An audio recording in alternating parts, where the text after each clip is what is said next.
What's up, YouTube? It's Aaron Page. I'm back with another video for you guys today. We're going to be looking at a video by Neil Tyson. He's asked the question, does God exist? And I'm curious to know his answer and his supporting facts. And so we're going to go ahead and look at this video and talk about it at the end. Let's go ahead and jump right into the video right now. I don't know if God exists. Deeply religious people are certain he exists, he or it. There are ardent atheists who are sure God does not exist. My posture is, particularly in the monotheistic traditions, that God is typically described as being all-knowing, all-powerful, and all good. Yet I look back through history. In particular, there was I can choose many examples, but a famous example is the earthquake in Lisbon, Portugal. When was it? 1755, somewhere around there. 80,000 people died. By the way, that earthquake took place on All Saints' Day, in the morning, when most people, Lisbon, one of the holiest cities in Europe, most people were in church. Churches were the largest structures of the day. If you have an earthquake, what's the first building to collapse? It's the ones that are the largest, the most susceptible. So people died in churches. Then there's a tsunami that basically wiped Lisbon off the map. Either God is not all good,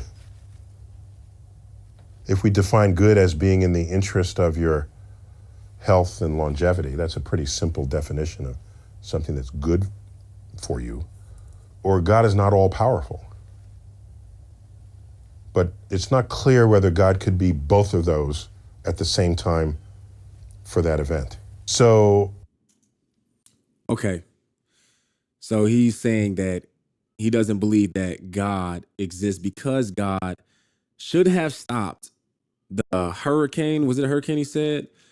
God should have stopped the earthquake from happening and then whatever happened after. Okay, so this is what people don't understand about God, though, is that God is just because he's there doesn't mean that he has to react to everything that happens to save people.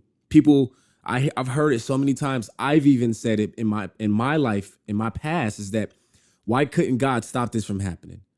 Why did God allow this to happen?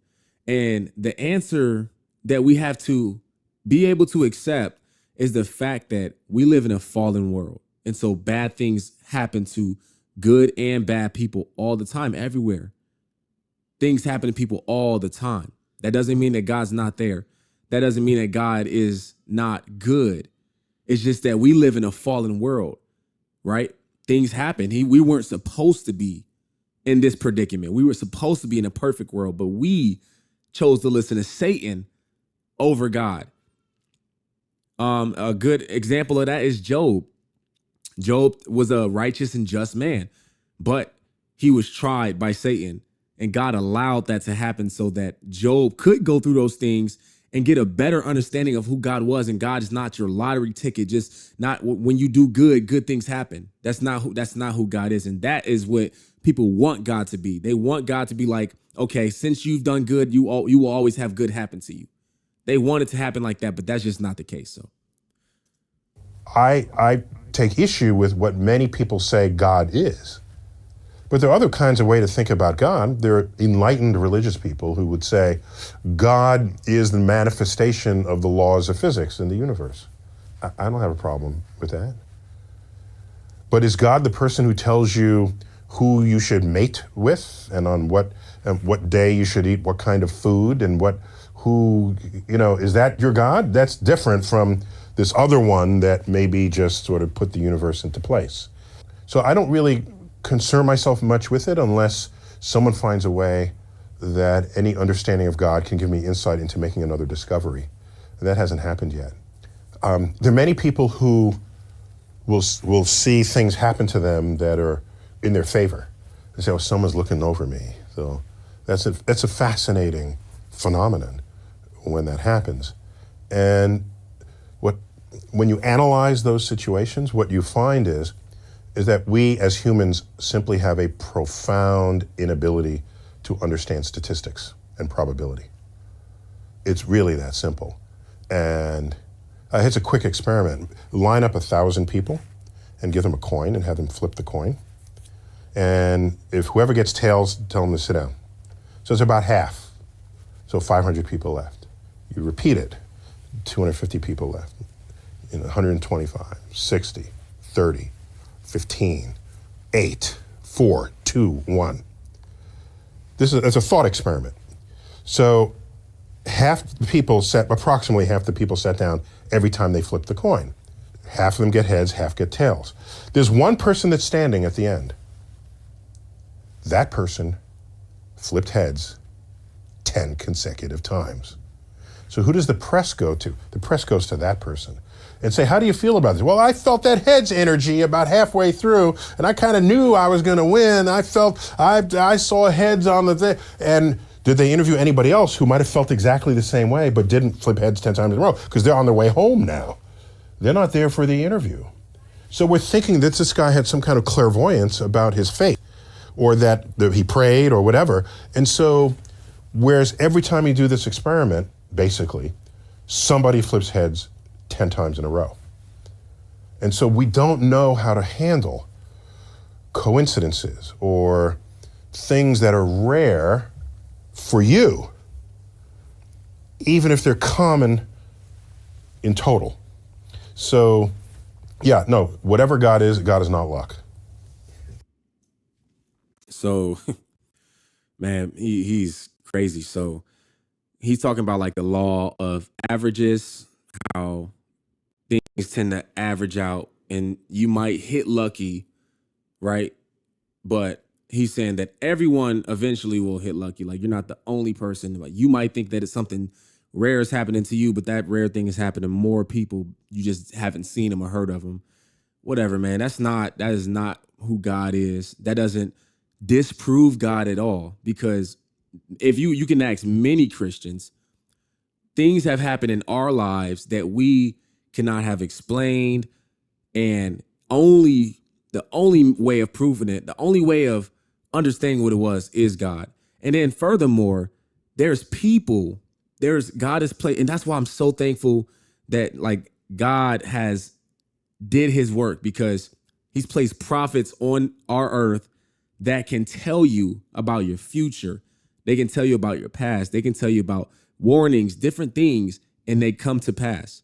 They got the gift of prophecy from God. And that right there shows that God is real, because how else would these people be able to know these things unless they got it from God? And they're specific things. Look it up. It's all over the internet. Specific things. It comes from God. But people like him, they always try to make God and make God's work seem as if it's just a coincidence, right? Or if it's just an occurrence that just happened. They always try to rationalize who God is. And God even said it. You cannot believe in me and just think carnally.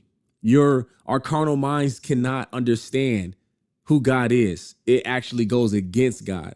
That's why God gives you the Spirit, his Holy Spirit, and his Holy Spirit is able to speak to your carnal mind and is able to speak to your spirit and get you from being spiritually dead to being awakened. And then you can hear God. Then you start to see his work and you're like, wow, that's God. So, but when you're spiritually dead and you try to rationalize every little thing that you see, come on, you're defeating it. You're going to miss God, because everything that he's tried to show you, you try to rationalize it on a carnal mind.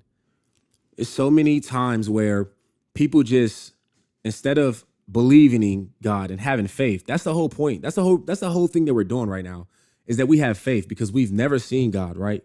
We've never seen God, but we believe that he's real based off the things that we can see and based off the things that we've heard and the things that has happened in the past and the things that are going to take place in the future. We're watching all this happen. So then that's how we grow our faith in God. But there's so many people in this world that choose not to believe in God just because they want to see him. They want to know 100% that he's real before they choose to believe in him. And it's never going to work. God said, these people want Or Jesus Christ said, these people want miracles, but I will not show them any miracles. I'm not going to show you miracles just so you can believe me, because that's not real faith, right? Real faith comes with believing in something that you haven't seen yet.